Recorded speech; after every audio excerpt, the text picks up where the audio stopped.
All right, let's take this DAX section to the finish line with some best practices. First, don't use calculated columns when measures will do the trick. So only use calculated columns when you're looking to create new data and actually stamp static fixed values to each row in a table.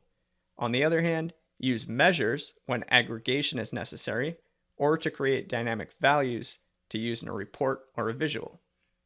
Next, get in the habit of writing measures for even the simplest calculations, like the sum of orders or the sum of sales. Once you create a measure, you can use it anywhere in the report, as well as an input to other more complex calculations, which we've seen many times at this point. So a rule of thumb, try to avoid using implicit measures by simply dragging those raw fields into a visual.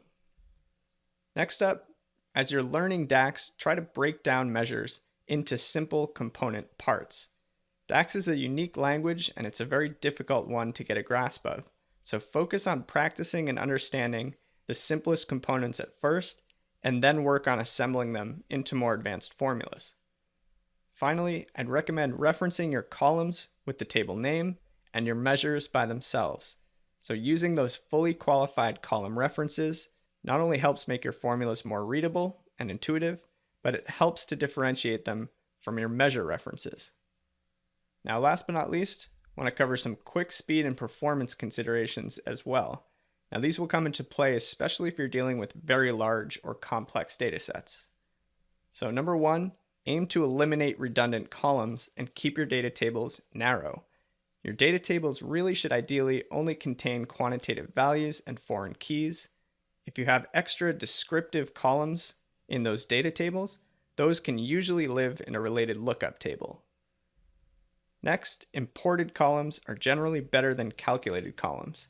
So if you have a means to do so, creating calculated columns at the source, like in SQL or Access if you're dealing with a database source, is more efficient than creating those calculations either in the query editor or in your data model.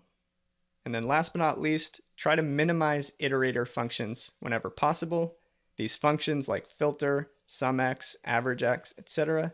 that cycle through each row in a table are expensive, meaning that they take time and they consume processing power, especially if they're cycling through very, very large tables. So if you're experiencing performance lags with your model, that might be a good first place to check. So that officially wraps up the DAX section. Next up, we've got some homework exercises, and from there we'll shift gears, start getting creative, and work on visualizing our data with Power BI reports.